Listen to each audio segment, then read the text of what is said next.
Good afternoon, guys. So today we're going to be doing tutorial 6, and we're going to do both question 1 and question 2.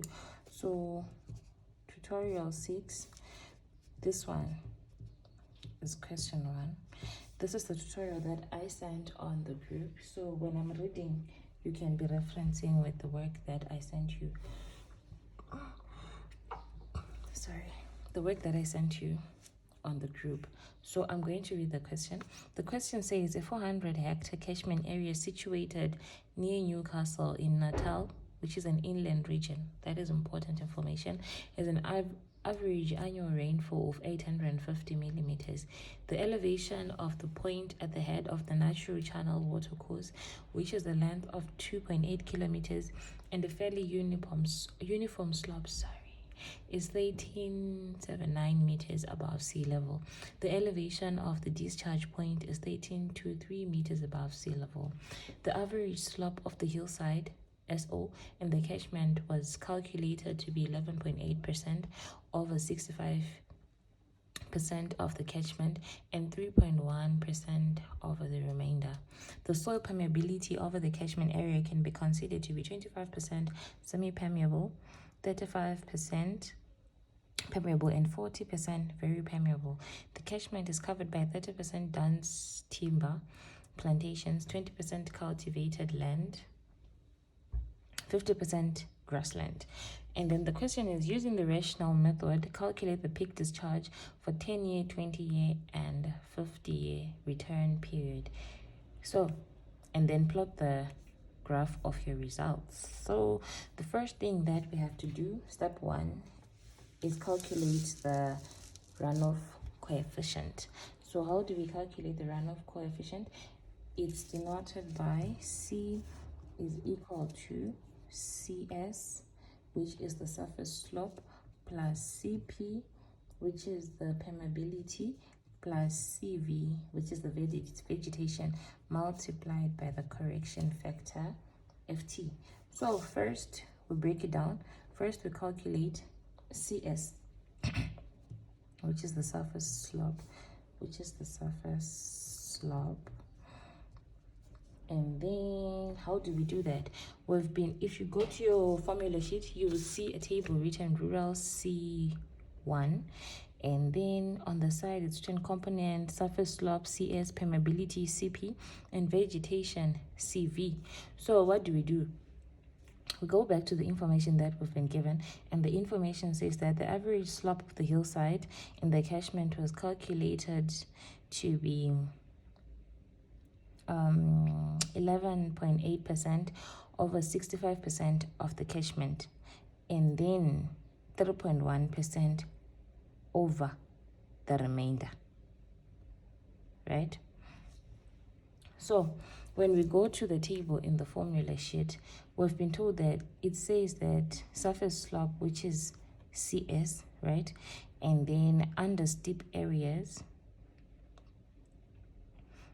it's before that, actually, we have been told that the annual rainfall is 850 millimeters. So based on this table, we see that it falls between 600 and 900. So we're going to be using that column, right? So under that column, we've been told that over our 65% catchment area, the slope was calculated to be 11.8. So which means that 11.8 falls under hilly, which is 11 to 35%. So you move along that line, and then under 600 to 900 millimeters of annual rainfall, where it meets, the factor is 0.16. So you come here and write 0.16 multiplied by how many percent of this catchment area, multiplied by 65% of the catchment area. And then we're told that, and then it's 3.1, the slope is 3.1% over the remainder. The remainder is just 100% minus 65%. So we say plus the remainder, which is 35%, multiplied by and then we come back to our table again, and then it's 3.1% over the remainder. 3.1% falls on that first line, which says lesser than 4%. So we move along that line, and then where it meets, it's 0.03. 0.03 is equal to, and then when you punch that in, it's going to give you 0.1145. That is your CS. And then you move on to CP, which is our permeability. What have we been told about permeability? We've been told that the soil permeability over the catchment area can be considered to be 25% semi-permeable, 35% permeable, and 40% very permeable. So when we go back to our table as well, let me just show you what this table looks like. What I mean, when we go back to this table, we've been told that it's 25%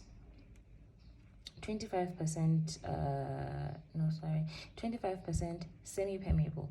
So you come here and then you move like this, and then it's 0.16. Why? Because the annual rainfall on this part is 850, so obviously it falls here. So when you move here and then you move here, our factor is 0.16. Permeable, we've been told that it's permeable, so under permeable is 0.08, and then very permeable 0.04. So I was just showing you. Okay, so we continue.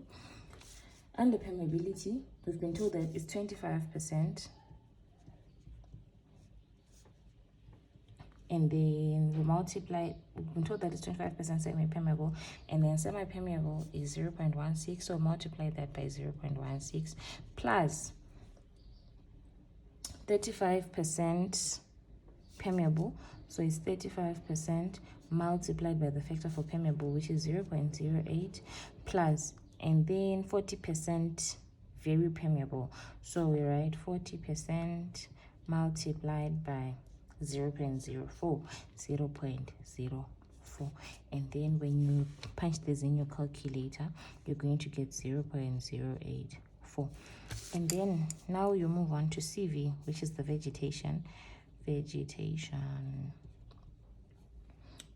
And what have we been told about the vegetation? They say the catchment is covered by 30% dense timber plantations, 20% cultivated land, and 50% grassland. So you also come on the part about vegetation, and it tells you that 30% are thick plantations. So you go there and look for something that talks about what you've been given, and at this point it's 30% multiplied by 0.04 plus 20% of light bush and farmlands. So you write 20% multiplied by 0.11 plus 50% of grassland plus 50% multiplied by 0.21. If you punch that in your calculator, you get 0.139, right? And then for your C, you say C is the summation of all this. So C is equal to 0.1145 plus 0.084 plus 0.139. And then the answer that you get is 0.3375. And then now our correction factor, FT, we've been told that what kind of land is this one? We've been told that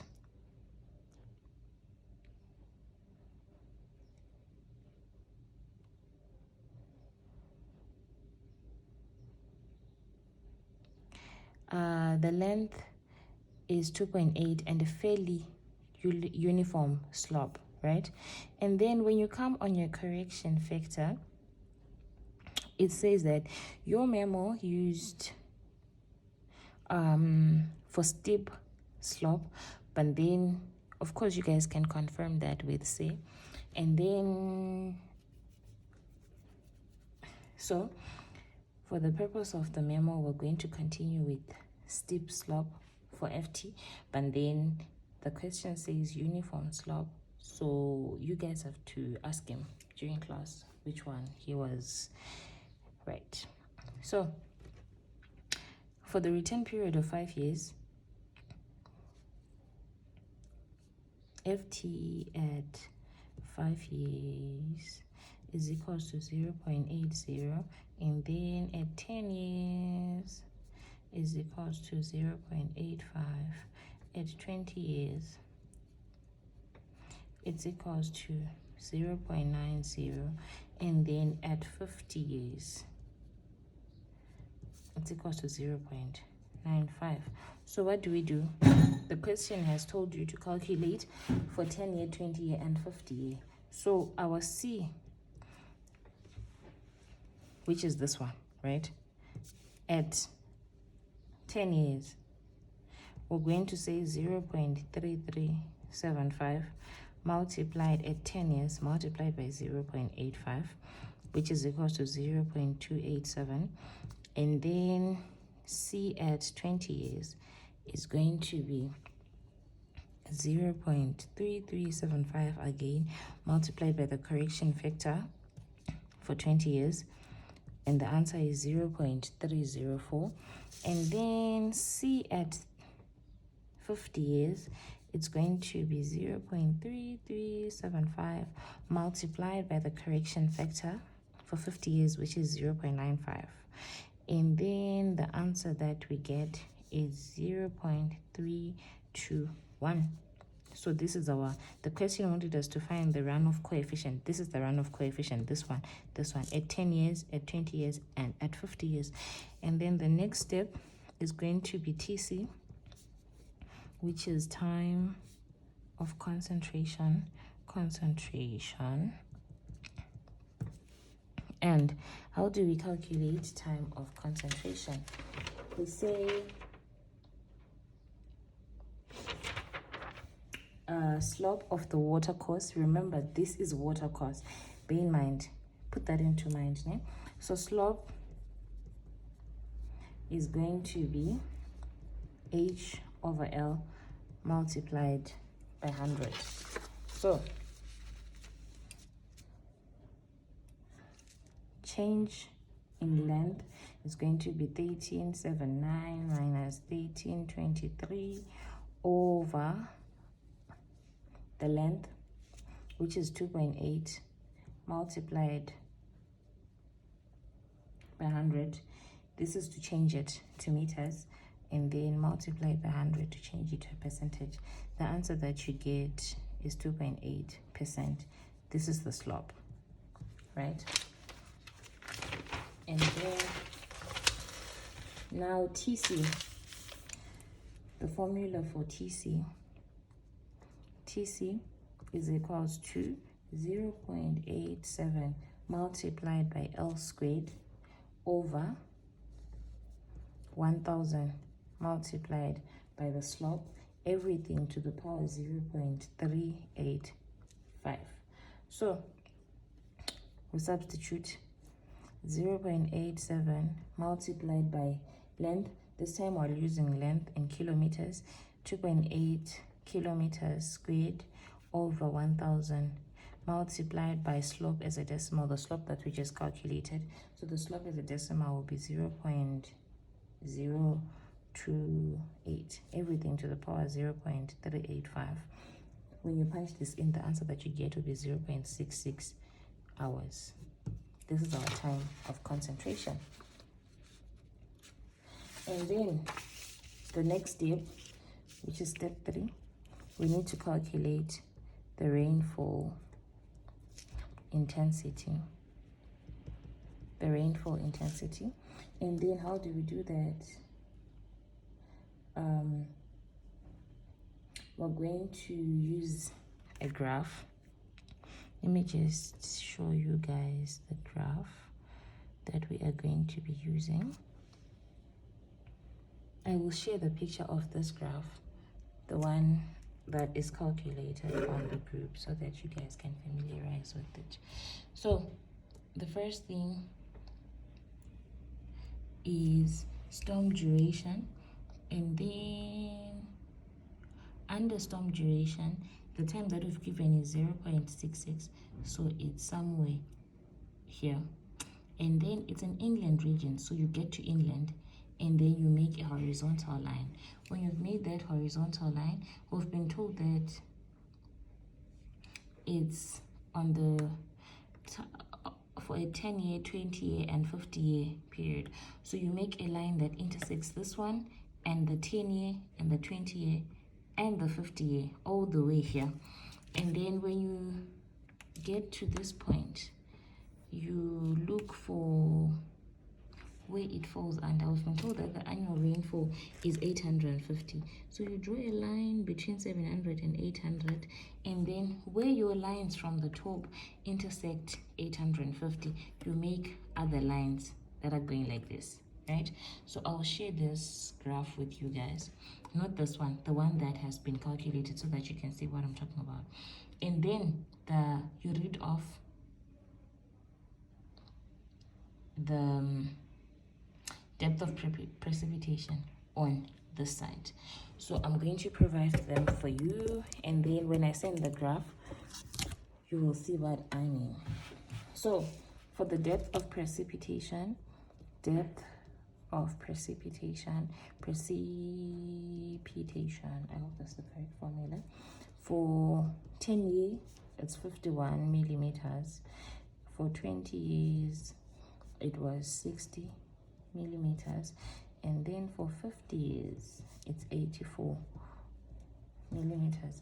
Now to calculate the rainfall intensity is equals to D over TC, right? So the intensity for 10-year, it's D10 over TC, which is equals to 51 here, 51 over TC being 0.66. So this is 77.3 millimeters per hour. And then the intensity for 20-year period is D20 over TC, D20, which is equals to 60 over 0.66, which is equals to 90.9 millimeters per hour. And then the intensity for 50 years is going to be D50 over TC, being equals to 84 over 0.66, and the answer is 127.3 millimeters per hour. We've calculated our rainfall intensity. Now the next step is the peak discharge.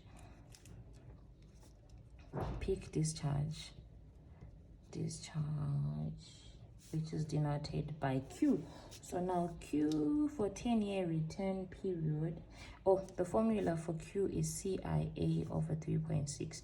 So Q10 is going to be C, which we calculated 0.287 for the 10-year period, multiplied by I, which we just calculated now, 77.3, multiplied by the area, which is 4. We've been told that it's 4. All this over 3.6, and the answer that you get is 24.6 meter cubed per second. And then Q20 is equals to 0.304 multiplied by 90.9 multiplied by 4, everything over 3.6.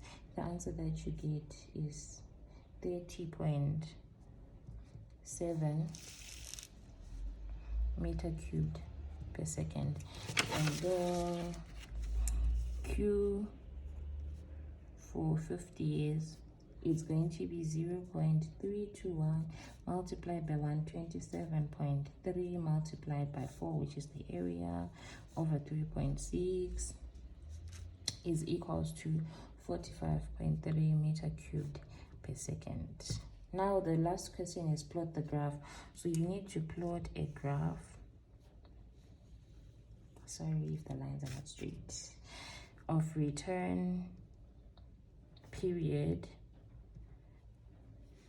versus peak discharge.